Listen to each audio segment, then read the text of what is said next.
تاکہ ہمارا اللہ تعالیٰ سے تعلق مضبوط ہو، تاکہ ہم ہر اپنی مشکل میں سمجھیں کہ اصل جہاں سے ہمیں سلوشن ملنا ہے وہ ہمارے رب سے ملنا ہے.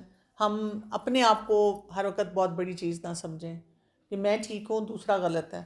ہر معاملے میں جو کچھ بھی ہماری زندگی میں ہوتا ہے، جو خیر ہوتی ہے وہ اللہ کی طرف سے ہوتی ہے. جو مشکلات آتی ہیں اس میں کہیں نہ کہیں ہم سے کچھ ہوا ہوتا ہے، یا اللہ تعالیٰ نے ہمارے لیے وہ ٹیسٹ رکھا ہوتا ہے کہ ہم کچھ بہتر درجات کی طرف جائیں. تو دعا، میں چاہ رہی تھی کہ آج ہم کسی ایک دعا پہ فوکس کریں اور دعا کے ذریعے سیکھیں کہ ایک شادی شدہ زندگی کو کیسے کامیاب بنایا جاتا ہے. ایک بہت ہی پیاری دعا ہے، آئی ایم شیور آپ سب نے سنی ہوگی، کچھ لوگ آپ میں سے پڑھتے بھی ہوں گے. ویسے تو جب شوہر پہ غصہ آیا ہو تو وہ والی دعا مانگنے کو بالکل دل نہیں چاہتا. اس وقت جو ہے انسان کہتا ہے کہ کوئی میرے سے بات نہ کرے، نہ شوہر نہ باقی افراد. لیکن یہ دعا ہے بہت خوبصورت اور اس کو کثرت سے مانگنا چاہیے. میں پہلے دعا پڑھ دیتی ہوں، پھر ہم اس کی تھوڑی سی ڈیٹیل دیکھ لیتے ہیں. اللہم الف بین قلوبنا واصلح ذات بیننا واہدنا سبل السلام ونجنا من الظلمات الی النور وجنبنا الفواحش ما ظہر منها وما بطن وبارک لنا فی اسماعنا وابصارنا وقلوبنا وازواجنا وذریاتنا وتب علینا انک انت التواب الرحیم. اس کا ترجمہ بھی دیکھ لیتے ہیں، جس میں رسول اللہ صلی اللہ علیہ وسلم نے فرمایا، یہ مسنون دعا ہے کہ اے اللہ ہمارے دلوں میں الفت ڈال دے اور ہماری باہمی اصلاح فرما دے، ہمیں سلامتی کے راستے دکھا اور ہمیں اندھیروں سے روشنی کی طرف نجات عطا کر، ہمیں ظاہری اور چھپے ہوئے گناہوں سے بچا، ہمارے لیے ہماری سماعتوں، بصارتوں، دلوں، بیویوں یعنی زوج اور اولاد میں برکت دے. تو ہم پر مہربان ہو جا، بے شک تو ہی توبہ قبول فرمانے والا اور رحم فرمانے والا ہے. اس دعا کو ذرا تھوڑا سا ایکسپلور کر لیتے ہیں، مزید دیکھ لیتے ہیں کہ اس میں کس طرح سے ہمیں رہنمائی ملتی ہے نا، گائیڈنس ملتی ہے، اور ہم اس کے مطابق اپنے تمام میٹرز کو لے کے چلیں. تو اس کو میں نے بریک اپ کیا اور اس بریک اپ کے ساتھ دیکھتے ہیں. پہلا پارٹ ہے اللہم الف بین قلوبنا، کہ اللہ تعالیٰ ہمارے دلوں میں محبت ڈال دے. جو میں نے کہا تھا نا کہ جب غصہ آیا ہو شوہر پہ پھر یہ دعا پڑھنے کو دل نہیں چاہتا، لیکن اگر ہم اپنی روٹین بنا لیں irrespective of everything، ہم یہ دعا پڑھیں، اس سے بہت فرق پڑتا ہے. دیکھیے جو محبت ہے نا وہ اللہ تعالیٰ کی طرف سے دیا ہوا ایک رزق ہے، رزق کی شکل ہے. ہم پیسے مانگتے ہیں، ہم مٹیریل چیزوں کی طرف سمجھتے ہیں کہ یہ رزق ہے، لیکن محبت کسی کے لیے ہونا یہ بھی ایک رزق کی شکل ہے. نہیں تو آپ دیکھیں کچھ لوگ کتنی محنت اور کوشش کرتے ہیں، ساری زندگی بھی لگا دیتے ہیں، لیکن ان کو وہ محبت اس طرح سے نہیں مل پاتی ہے. اللہ تعالیٰ نے نا انسانوں کو بنایا ایسا ہے کہ ان کو جب ایموشنل سیفٹی ملتی ہے، ان کو ایمپتھی ملتی ہے، ان کو ٹرسٹ ملتا ہے، تو وہ ریلیشن شپ گرو کرتا ہے. جس ریلیشن شپ میں بھی یہ محسوس نہیں ہوتا آپ کو کہ کوئی انسان میری سچویشن کو سمجھتا ہے، میرے حالات کو سمجھتا ہے، وہ ہمارا پھر اس کے ساتھ جو ہے نا وہ بانڈ نہیں اسٹرانگ ہو سکتا. اور سائیکالوجسٹ یہ بتاتے ہیں کہ اگر محبت کا رشتہ کہیں پہ بھی ہوتا ہے تو اس میں آپ کا سٹریس بھی کم ہوتا ہے، آپ کے وہ باڈی میں لو ہارمون کون سا ہوتا ہے؟ آکسیٹوسن، وہ ریلیز ہوتا ہے. آکسیٹوسن ریلیز ہوتا ہے تو آپ ویسے ہی ہیلدی ہونا شروع ہو جاتے ہیں، آپ خوش رہنا شروع ہو جاتے ہیں، آپ کی امیونٹی بھی اسٹرانگ ہوتی ہے، آپ بیمار بھی کم ہوتے ہیں جب آپ کے اندر یہ والے ہارمونز آتے ہیں، سٹریس ہارمون کم ہو جاتے ہیں. اور اس کی وجہ سے کیا ہوتا ہے کہ ہمیں سیفٹی محسوس ہوتی ہے کسی بھی رشتے میں. آپ سیکیور ہوتے ہیں، آپ جو بھی فیصلے کرتے ہیں وہ بڑے اطمینان کے ساتھ کرتے ہیں. نہیں تو آپ دیکھیں کہ جو میں نے آپ کو مسئلے مسائل بتائے، جہاں پر بھی یہ مسئلے آنا شروع ہو جاتے ہیں تو کیا ہوتا ہے ہمارے ساتھ؟ ہم کتنے پریشان ہوتے ہیں، ہم انسیکیور ہوتے ہیں. کتنی ایسی خواتین کو دیکھتی ہوں جو کہتی ہیں کہ مجھے تو لگتا ہے کہ کسی وقت بھی میرے ہسبینڈ مجھے گھر سے نکال دیں گے، یا یہ کہ اگر میں ساتھ بھی رہ رہی ہوں تو میں اتنا سا فیصلہ بھی خود نہیں کر سکتی، میں اتنا سا بھی کام ڈیسیژن اپنے لیے نہیں لے سکتی، اور ان کی زندگیاں بھی بڑی مشکل ہوتی ہیں. یا میرے ہسبینڈ اور میں ہم آپس میں ایک دوسرے کی بات نہیں سمجھ رہے ہوتے ہیں. تو اصل جو ہمیں ٹارگٹ رکھنا چاہیے کہ جو ہماری مس انڈرسٹینڈنگز ہیں ان کو ہم جتنا دور کرنے کی کوشش کر سکتے ہیں وہ ہم کوشش کریں، ایک ٹیم ورک پیدا کریں. رسول اللہ صلی اللہ علیہ وسلم نے ایک حدیث میں کیا فرمایا ہے کہ دل رحمان کی 2 انگلیوں کے درمیان ہے، وہ انہیں جیسے چاہے پھیر دیتا ہے. یہ مجھے حدیث بہت پسند ہے، اور اکثر اوقات ہوتا ہے کہ کسی بھی معاملے میں نا کوئی بھی اپنا فیملی ممبر یا کہیں پہ بھی میں کہیں اسٹک ہوں اور کسی کو میں کوئی بات سمجھانا چاہ رہی ہوں، کوئی بات کرنا چاہ رہی ہوں، اور مجھے یہ لگے کہ ان کو میری بات نہیں سمجھ آ رہی، یا یہ اس طرح سے وہ کام نہیں کرے جس طرح سے ان کو کرنا چاہیے، تو میں نا بڑی شدت سے یہ والی دعا مانگتی ہوں کہ اللہ تعالیٰ آپ چاہیں تو اس کو آپ بدل سکتے ہیں ایسے۔ اس سے کیا پتہ چلتا ہے کہ جب ہم یہ دعا پڑھ رہے ہوں اللہم الف بین قلوبنا، تو ہم یہ پڑھتے وقت ہم بڑے یقین کے ساتھ یہ دعا پڑھیں کہ محبت کس نے دینی ہے؟ اللہ تعالیٰ نے۔ یہ رزق کی شکل ہے، کس نے پیدا کرنی ہے؟ اللہ نے پیدا کرنی ہے۔ آپ دیکھیں کئی دفعہ ہم کہتے ہیں کہ میں نے ہر چیز ٹرائی کر کے دیکھ لی ہے، شوہر بیوی کے درمیان اگر کوئی رشتہ ہوتا ہے بس وہ کلک نہیں آ رہا۔ آج کل کے بچے تو ویسے ہی کلک پہ پہنچ جاتے ہیں، کلک ہے تو ہم نے اس رشتے میں رہنا ہے، اور اگر سڈنلی میرا کلک ختم ہو گیا تو then I don't want to be in that relationship. کئی میرے پاس ینگ بچیاں ایسے آتے ہیں جو کہ کہتے ہیں بس نہیں مجھے ٹھیک لگ رہا، بھئی وہ کوئی وجہ ہی نہیں، اور وہ یوزلی اس حدیث کو بیس بنا لیتے ہیں کہ وہ ایک خاتون نے جا کے جب رسول اللہ صلی اللہ علیہ وسلم سے کہا تھا کہ بھی مطلب کوئی ریزن نہیں لیکن I don't want to be with this person, تو انہوں نے اجازت دے دی تھی۔ تو یہ کیونکہ ہم نے کیا کیا ہوا ہے کہ جو محبت ڈالنے والے کرائیٹیرین ہیں نا ان کو بہت کم کر دیا ہے، ان کے بارے میں ہم نہیں سوچتے، ان کے ساتھ ہم اپنا ریلیشن شپ اسٹرانگ نہیں کرتے۔ امام ابن القیم رحمۃ اللہ علیہ کا ایک قول ہے کہ دلوں کی الفت اللہ کے سوا کوئی پیدا نہیں کر سکتا۔ محبت مالک کی طرف سے دل کی عطا ہوتی ہے، اور محنت صرف دلوں کو نرم کرنے کے لیے ہوتی ہے۔ ٹھیک ہے، جو ہم اسباب اختیار کرتے ہیں وہ صرف سمجھیں کہ اس میدان کو تھوڑا فرٹائل بنا دیتی ہے، لیکن اصل محبت کس نے ڈالنی ہے؟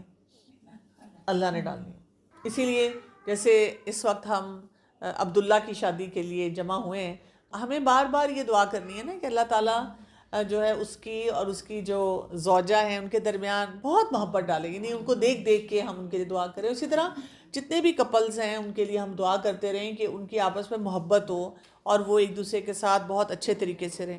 پھر اس کے بعد سیکنڈ سٹیپ اس کا آ جاتا ہے وہ اصلح ذات بیننا، آپس کے معاملات کی اصلاح کرتے ہیں۔ ہمارا جو دین ہے نا وہ ہمیں اصلاح کا طریقہ کیا بتاتا ہے؟ اصلاح کہاں سے شروع ہوتی ہے؟ اپنے آپ سے۔ ہماری پرابلم کیا ہے؟ ہم اصلاح کہاں سے کرنا چاہتے ہیں؟ دوسرے سے۔ ہم کہتے ہیں میں تو بالکل ٹھیک ہوں۔ ہم ہمیشہ جب اپنی بات بتاتے ہیں تو کینچی چلا کے بتاتے ہیں، ایڈٹ کر کے نا، یعنی اگر میں نے 15 جملے بولے تھے ہم صرف ایک جملہ بتاتے ہیں، اور پھر ہم کہتے ہیں میں تو صرف اتنا کہا تھا۔ اس کے ساتھ کی باڈی لینگویج، اس کے ساتھ کا جو ٹونٹ ٹون وہ سب بھول جاتے ہیں، اس سے پہلے کے اور بعد کے جو معاملات ہیں وہ بھول جاتے ہیں۔ اور دوسری بات یہ کہ جب ہم نے اصلاح کرنی ہوتی ہے تو سب سے پہلے ہمیں اپنے آپ کو سیٹل کرنا ہوتا ہے۔ جب ہم اندر سے اپنی اصلاح کر دیتے ہیں تو کیا ہوتا ہے، باہر کی اصلاح جو ہے نا اتنا مشکل کام نہیں رہتا۔ آج کل اگر آپ دیکھیں جو ایکسپرٹس ہیں وہ کیا کہتے ہیں کہ اپنے تھاٹ پروسیس پہ پہلے کام کریں۔ یہ CBT آپ نے نام سنا ہوگا، اور لوگ اکثر پوچھ رہے ہوتے ہیں کسی سے کہ چلیے کوئی CBT ایکسپرٹ بتائیں جو کوگنیٹو بیہیویئر تھیراپی کرے۔ وہ کیا کر رہے ہیں، وہ آپ کو اندر کا جو الجھاؤ ہے اس کو سیدھا کرنے کا طریقہ بتاتے ہیں کہ آپ اپنی سوچوں کو سیدھا کریں، آپ کے جو جذبات ہیں آپ ان کو ٹھیک کریں، اور جیسے ہی آپ اپنی سوچوں کو جذبات کو ٹھیک کرتے ہیں ایکشن پلان آپ کے لیے اتنا آسان ہو جاتا ہے کہ باہر کے کانفلکٹس کو آپ آسانی سے مینیج کر لیتے ہیں۔ سو بیسیکلی جب ہم نے اصلاح کرنی ہوتی ہے اپنے معاملات میں تو ہمیں سیلف اویئرنیس چاہیے ہوتی ہے۔ جتنا آپ اپنے آپ کو جانتے ہیں اتنا آپ امپلسو فیصلے نہیں کریں گے۔ آپ کو پتہ ہے مجھے غصہ آتا ہے، آپ کو پتہ ہے مجھے یہ بات بری لگتی ہے، تو آپ کیا کریں گے، پہلے سے اپنے آپ کو کنٹرول میں رکھیں گے کہ میں نے یہاں پہ یہ نہیں بولنا، یہ نہیں کرنا۔ یعنی اس وقت ہماری سوسائٹی اس نہج پہ پہنچ چکی ہے۔ پہلے کیا ہوتا تھا، ڈراموں میں اس طرح دکھایا جاتا تھا کہ جی مرد نے ایک عورت کو تھپڑ مار دیا، ظاہر ہے تمام خواتین وہ ڈرامہ دیکھ کے بہت غمزدہ رہتی تھیں اور وہ کہتی تھیں کہ کتنا غلط ہو رہا ہے اور عورت کو اس طرح سے ابیوز کیا جاتا ہے، جو ہم ڈراموں میں دیکھ رہے ہیں ریئل لائف میں بھی نظر آ رہا ہے۔ لیکن اب دکھایا جاتا ہے کہ مرد نے تھپڑ مارا تو کھینچ کے عورت نے بھی تھپڑ مارا جواب میں، اس پہ بہت شاباشیں دی جا رہی ہوتی ہیں، اور سوشل میڈیا پہ میں پڑھتی ہوں کہ جی بہت اچھا دکھا رہے ہیں، عورتوں کو بھی سمجھ آ گئی ہے کہ ہم نے یہ کام کیسے کرنا ہے۔ لیکن اس سے تعلقات کی کوئی اچھائی یا وہ کوئی بہتری تو نہیں آ رہی ہے۔ اس میں کیا ہو رہا ہے، بیسیکلی وہ جو ایگو ہے اور جو انسان کی انا ہے ہم اس کو پروان چڑھا رہے ہیں نا، دونوں اپنی اپنی جگہ پہ ہیڈ سٹرانگ ہوتے چلے جا رہے ہیں اور ان کی نیگیٹو سیلف ٹاک اتنی زیادہ ہو رہی ہے۔ تو ہمیں چاہیے کہ جو باہمی معاملات ہیں ہمارے اس میں اصلاح ہو۔ حدیث میں آتا ہے کہ رسول اللہ صلی اللہ علیہ وسلم نے ایک دفعہ پوچھا، کچھ لوگ بیٹھے تھے ان کے سامنے، کہ کیا میں تمہیں ایسے عمل کی خبر نہ دوں جو روزہ، نماز اور صدقے سے بھی افضل ہے؟ اور جب لوگوں نے پوچھا تو آپ نے فرمایا 2 لوگوں کے درمیان اصلاح کرانا، اس میں ہم سب کا رول آ جاتا ہے نا. ایک تو یہ کہ وہ لڑکا لڑکی جس طرح سے بھی اپنے معاملات کو لے کے چل رہے ہوتے ہیں, لیکن ہم اس میں بیچ میں کیا رول پلے کر رہے ہوتے ہیں. سب سے پہلے تو امیجیٹ فیملی کا رول ہوتا ہے, اور امیجیٹ فیملی کو کیا کچھ کرنا چاہیے, کتنا دل بڑا کرنا چاہیے. یعنی ہمارا فوکس یہ ہوتا ہے کہ لڑکی کو کچن میں لگا دیا جائے یا لڑکے کو قابو کر لیا جائے.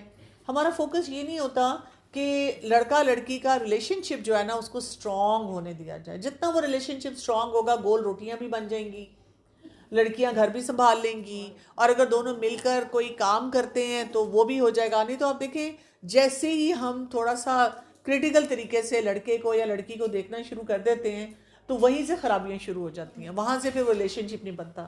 میں یہ سمجھتی ہوں کہ جو ساس ہوتی ہے نا, چاہے وہ لڑکے کی ہیں یا لڑکی کی ہیں, ان دونوں کا رول یہ ہونا چاہیے, ان دونوں کا آپس میں معاہدہ ہونا چاہیے, کانٹریکٹ ہونا چاہیے کہ ہم دونوں نے مل کر ان بچوں کی آپس میں ریلیشن شپس کو اسٹرانگ کرنا ہے. جتنا ہم ریلیشن شپ کو ان کے اسٹرانگ کریں گے, باقی سارے معاملات خود بخود ٹھیک ہونا شروع ہو جائیں گے. پھر اس میں باقی معاشرے کا رول آ جاتا ہے, جو ہم جا کر ساس کو پوچھنا شروع کرتے ہیں کہ بہو اٹھی ہے اور کیا کیا ذمہ داریاں اس نے سنبھالی ہیں.